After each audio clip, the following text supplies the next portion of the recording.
आंदोलनकारी माणसाला आवाज पाहिजे. जर तुमचा आवाज असेल तर ते ऐकायला कान तयार होते. तुमचा आवाजच निघाला नाही तुमचं कोणी ऐकणार.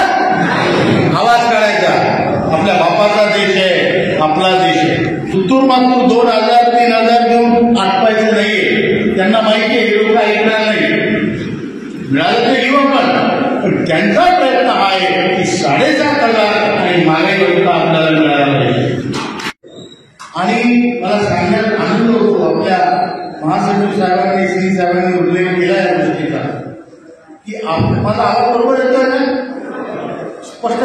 त्याप्रमाणे खरोखर या संघटनेचं संगोपन आणि वर्धापन हे मराठवाड्याने केलेलं. मला अजून आठवतं जेव्हा परभणीला सुरुवातीचा कार्यक्रम झाला परभणीला नाही आपण जेव्हा भेटलो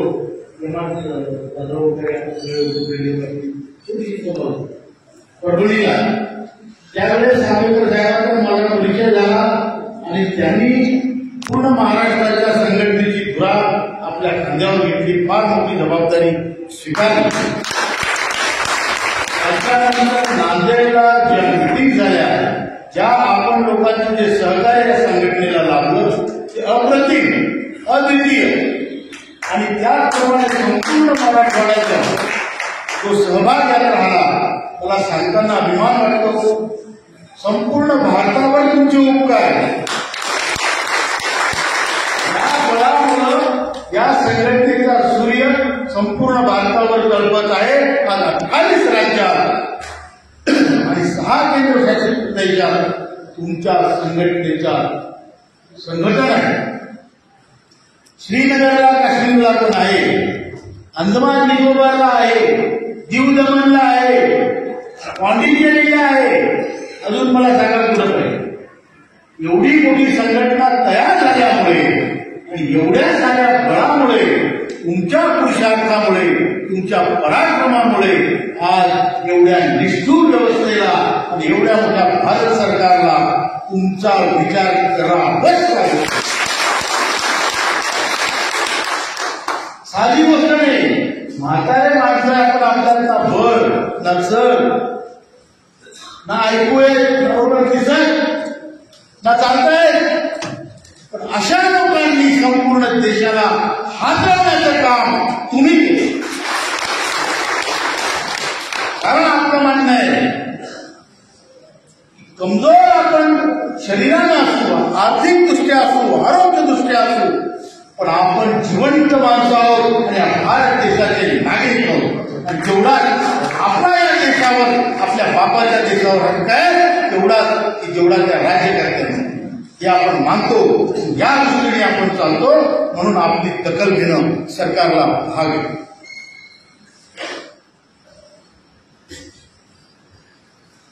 एकतेमुळे आणि आपल्या सर्वांच्या प्रयत्नामुळे आदरणीय पंतप्रधानांनी 2 वेळ बोलावून आपल्याशी चर्चा केली. अर्धा तास त्यांनी वेळ दिला, विषय समजून घेतला आणि हे सांगितलं की मी पण तुमच्या सोबत आहे. पण मी पंतप्रधान जरी असलो तर मला काही गोष्टी स्वतःहून करता येतील. तिथे पैशाचा विषय येतो, तिथे ब्युरोक्रॅसी येते, तिथे बाकी मंत्रालय येतात. त्यांनी त्यांच्याकडून काम केल्यानंतर शेवटी माझ्याकडे येतं तेव्हा मी तुमचं काम करणारच. आणि ज्या दृष्टीने घटना घडल्या मला इथे सगळ्या घटना सांगता येणार नाही. जो अधिकारी कोऑपरेट करत नसेल त्याच्याबद्दल आहे. कोऑपरेट करणारे अधिकारी आपल्या ठिकाणी आले. ज्या मंत्र्यांनी कामं केली नसतील त्यांना दुसरीकडे पाठवण्यात आलं. बऱ्याच घडामोडी या गोष्टीत झाल्या आणि त्यामुळे त्याला उशीर लागला. मान्य आहे, आपल्याला दुःख आहे. आपले दर दिवसाला कमीत कमी 200 लोक मरतात संघटनेत दर दिवसाला. त्याचा मी माझ्या तोंडाने असं सांगत नाही. त्याच्यामध्ये प्रमाण आहे, पुरावा आहे. तो पुरावा काय मागच्या 28 वर्षाच्या 2 वर्षापूर्वीचा रिपोर्ट आहे. त्यावेळेस संघटने आपल्या EPS 95 स्कीमला 28 वर्ष झाले होते. 28 वर्षामध्ये 20 लाख लोक विडोवर पेन्शनर आहे. म्हणजे विडो पेन्शनर, विधवा पेन्शनर जर 28 वर्षात 20 लाख आहे, तुमचं कॅल्क्युलेटर घ्या, त्यात कॅल्क्युलेट करून पहा, तुम्हाला उत्तर येईल दर दिवसाला 200 रुपये तो म्हणत आहे, दर महिन्याला 600 रुपये, 6000 रुपये म्हणत आहे. आणि म्हणून आपल्याला आपलं काम लवकरात लवकर व्हावं याची घाई आहे. ज्यांना फायदा होणार आहे असे लोक म्हणून गेल्यावर तुम्ही कोणाला देणार आहे? हो, बरोबर की नाही? बरोबर आहे, बोला. तुम्हाला एक सांगतो, आपल्याजवळ दात नाही, नाखून नाही, नखबी नाही, सिंह सगळे वाघ आहेत, पण दात नाही, नख नाही, आवाज आहे की नाही? आवाज आहे की नाही? काढायचा. आंदोलनकारी माणसाला आवाज पाहिजे. जर तुमचा आवाज असेल तर ते ऐकायला कान तयार होते. तुमचा आवाजच निघाला नाही, तुमचं कोणी ऐकणार? आवाज काढायचा. आपल्या बापाचा देश आहे, आपला देश आहे, आणि इथून आपला हक्क आपण मिळवून घेणार. साहेबांनी सांगितल्याप्रमाणे आपलं काम कुठल्याही क्षणी होऊ शकतं. कुठल्याही उशीर लागण्याचं कारण त्यांना आपल्या मागण्या पूर्ण करायच्या आहेत. तुत्तूर मातूर 2000 3000 देऊन आटवायचं नाहीये. त्यांना माहिती आहे एवढं ऐकणार नाही, मिळालं तर घेऊ पण त्यांचा प्रयत्न हा आहे की 7,500 आणि मागेपर्यंत आपल्याला मिळायला पाहिजे. आरोग्य सुविधा जेव्हा मंत्र्यांना आम्ही भेटलो, मंत्र्यांनी सांगितलं भारत सरकार 70 वर्षाच्या वयानंतर सर्वांना आयुष्यमान भारत योजनेत घेतलेलं आहे. आम्ही म्हटलं सर 70 वर्ष कामगार पाहत नाही पुष्कळ, 58 वर्षापर्यंत त्याच्या ऊसाचं चिपाड झालेलं असतं, बरोबर आहे नाही? 58 वर्षाच्या नंतर तो जेव्हा रिटायर होतो तर तो कुठल्याच कामाचा राहत नाही. आरोग्य सुविधा 58 पासून पाहिजे. बाकी भारताला तुम्ही 70 पासून देता, ठीक आहे, आम्हाला 58 पासून पाहिजे. तर त्यांनी ते कबूल केलं आणि ते म्हणाले 58 ते 70 हे 12 वर्ष आपण एम्प्लॉईज इन्शुरन्स स्कीम यामध्ये राज्य सरकारकडून घेऊ शकतो आणि त्यानंतर आयुष्यमान भारत देऊ शकतो. त्यामुळं आपल्याला 58 वर्षाच्या वयापासून आरोग्य सुविधा मिळेल असं आपल्याला वाटते. हायर पेशंटच्या बाबतीतही आपण फार जागरूकतेने आपली टीम तिथे लक्ष देते. काय सर्क्युलर निघतात, काय त्यांचं म्हणणं आहे, कुठे सुधार पाहिजे, यासाठी नॅशनल एज्युकेशन कमिटी किंवा राष्ट्रीय संघर्ष समिती डोळ्यात तेल घालून तिकडे पाहते. मिनिमम पेन्शन जास्तीत जास्त लोकांना त्याचा फायदा इथे आहे. ती मिनिमम पेन्शन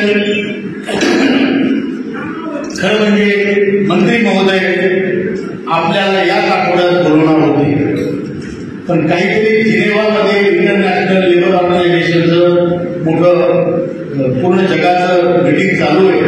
त्यामुळे कदाचित आपल्याला पुढच्या आठवड्यात बोलावतील. ते आपल्याला 100% बोलावतील आणि आपल्याला लवकरात लवकर चांगली बातमी मिळेल याची मला खात्री.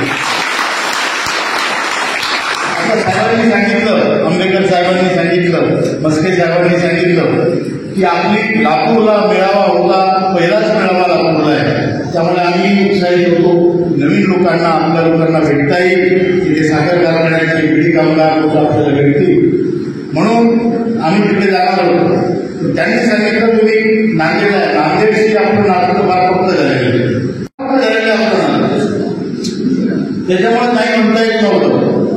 एवढ्या पावसात इतके लोक जमले म्हटल्यावर तुम्ही पहा, फार मोठी गोष्ट आहे. म्हणून आपल्या दर्शनासाठी आलो. आणि पुढच्या आता मी आंबेडकर साहेबांना माझे मोठे बंधू स्पष्ट सांगतो, आता मी नांदेडला येणार नाही, येईल तर गुलाल घेऊनच येईल. नांदेडला येणार तर गुलाल घेऊन येणार आणि किलोनं चटा करणे, किलोनं पोत्याने सावकार म्हणतात काय प्रश्न पोत्याने. तुम्हाला सांगतो, आपल्याला पेन्शन घेऊन 10 वर्षाची पेन्शन हल्ल्याशिवाय म्हणायचं नाही. 10 वर्षाची पेन्शन कोणी हल्ल्या गेली पाहिजे. आवडे साहेब बरोबर आहे का? त्याच्यामुळे तयारी राहा, निराश व्हायचं नाही. आणि हे युट्यूबर जे सांगतात आज मिळू नये पेन्शन, दुसऱ्या दिवशी पुन्हा होतात आज मिळू नये पेन्शन, 30 वर्ष ते काय करतात, ते कोणीतरी म्हटलं तर गावा आपण उसने पैसे कधी देतात, ते म्हणे उद्या देतो, म्हणे तसं लिहून द्या, ते लिहिलं की उद्या देतो. रोज तो माणसाला तुम्ही वाटता कधी देतो, उद्या देतो. तर या लोकांचं असं आहे, तुम्ही त्याच्यावर विश्वास ठेवू नका. आपल्या संघटनेचे नेते सांगतील, आपले आंबेडकर साहेबांना आम्ही संपर्कात असतो, आपले सगळे नेते संपर्कात असतात, त्यांच्यावर विश्वास ठेवा. ते सांगतील तेच खरं माना. आजची स्थिती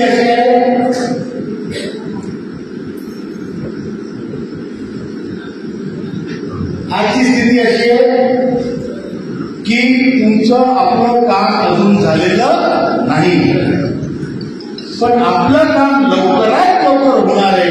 त्या दृष्टीने आपण संघटना, त्यामुळे निश्चित राहा, पण संघटन वाढवत राहा. आपल्या एकट्या माणसाला मलाही किंमत नाही, तुम्हालाही नाही. संघटन आहे म्हणून आपल्या सर्वांना किंमत आहे. बरोबर आहे, बरोबर आहे. म्हणून संघटन वाढवत राहा आणि सभा घेत राहा, मोठ्या सभा घेत.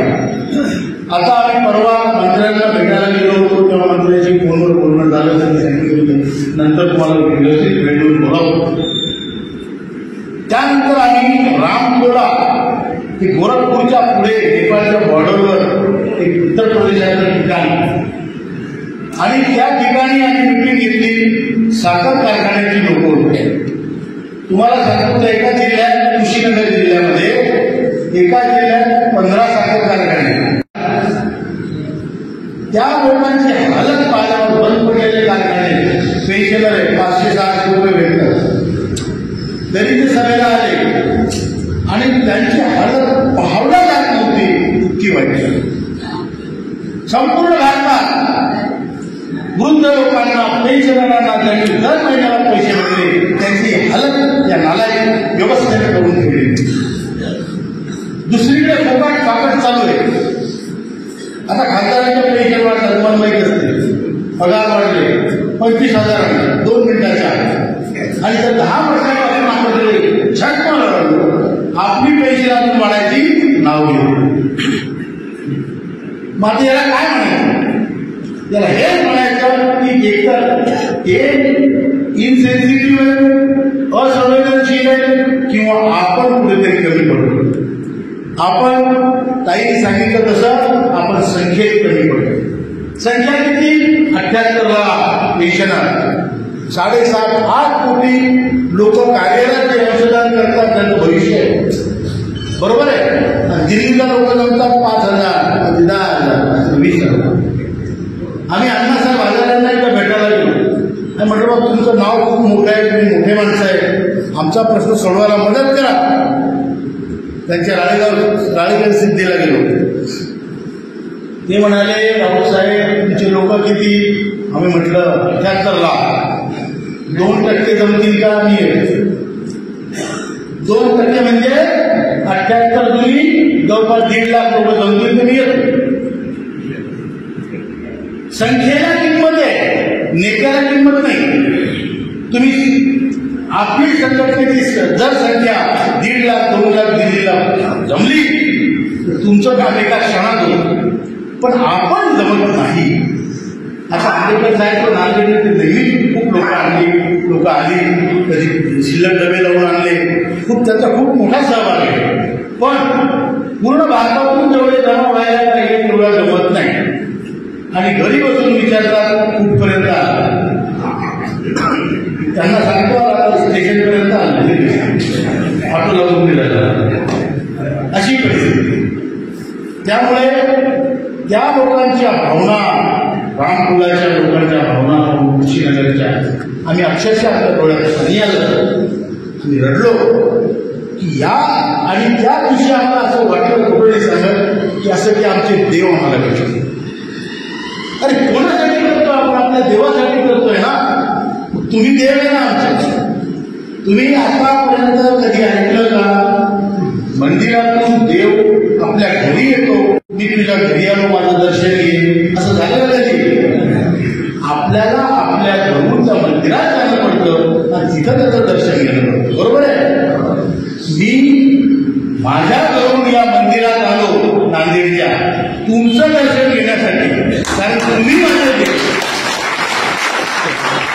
लक्षात आलं का? मी तुमचा भक्त, तुम्ही माझे देव. तर असं तुमचे म्हणजे कोणी देव असतील ना, असतील की नाही? तिथं नाही ते देव जे इथं आले नाही ते तुमचे देव. बरोबर नाहीये? मी कसं मंदिरात तुमचं दर्शन घेतोय तसं तुम्ही तुमच्या मंदिरात जाऊन न दिसणाऱ्या देवाला दर्शन घडवा. बरोबर आहे?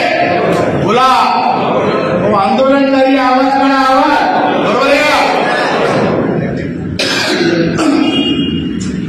लाजून लाजून काहीच मिळत नाही. बायकोला म्हटलं स्वयंपाक करून ते लाजून म्हटलं की आवाज करणार. बरोबर आहे? हो झाला नाही लाजून बाळा गावरा असं म्हटलं ताबडतोब जेवण गरम. बरोबर आहे? आवाज काढायचा. तर त्या देवाला तुम्ही भेटायला जे आज इथं नाही ते कोण आहे? एक तर ज्यांचं आरोग्य चांगलं नाही किंवा ज्यांच्याजवळ पैसा नाही. बरोबर? किंवा जे अहंकारी आहे त्या ज्यांना बारबार बोलायचं आंबेडकरचा बोलतो बारबार आल्या. बरोबर आहे? आणि चौथी कॅटेगरी अशी असते त्याचं भेदभाव होईल, त्याचं झालं तर आपलं होईल. कशाला जायचं? बरोबर आहे ना? या देवांना भेटायला जा, त्यांच्या पायाला म्हणा प्रभू दर्शन घ्या. बरोबर आहे? त्याच्याशिवाय संघटन वाढणार नाही. आणि संघटन म्हणजे काय? संघटन म्हणजे श्रीकृष्णाचं विश्वरूप दर्शन म्हटलं, विराट रूप. ते पाहून लोक घाबरले पाहिजे, त्याला संघटन.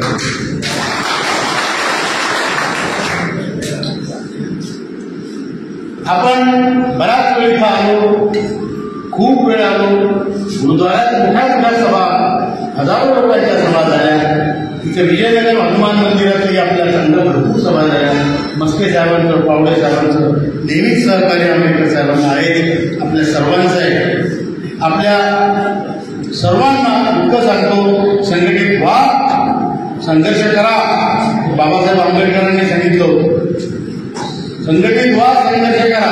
आता शिकायचं तर आपण शिकतोच म्हणालो, पण तरी संघटित व्हा आणि संघर्ष करा. याशिवाय गरीबाला इलाज नाही. आपल्यासारख्या सामान्य माणसाला संघर्षाशिवाय आणि संघटनेशिवाय इलाज नाही. कलियुगे, या कलियुगात फक्त संघटनेची शक्तीच चालते, बाकी काही चालत. एवढं आपल्याला सांगतो. हम सब म्हणजे काय? तो कोणी आता इकडे एसटीचा असेल, कोणी MSCBचा असेल, कोणी कारखान्याचा असेल, कोणी MIDCचा असेल. बरोबर आहे? कोणी बिडी कामगार असेल, कोणी साखर कारखान्याचा असेल. हे आम्ही वेगळे वेगळ्या धर्माचे, वेगळ्या जातीचे, वेगळ्या कार्य, वेगवेगळ्या कारखान्यातले, उद्योगातले आम्ही सगळे एकत्र आहोत. म्हणून आमचा नातं हे कधीच जातीचं नसतं, धर्माचं नसतं. हे नातं कर्माचं असतं. तो कर्म करतो तो कामगार, ज्याचं नातं कर्माचं तो कामगार. म्हणून आमचा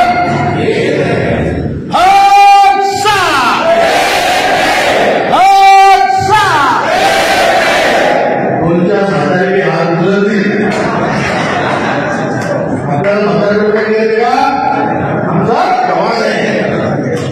हात उचला आणि हात जर चुकला मी तुम्हाला गॅरंटी देतो, मेडिकल फॅसिलिटी फुकट मिळणार.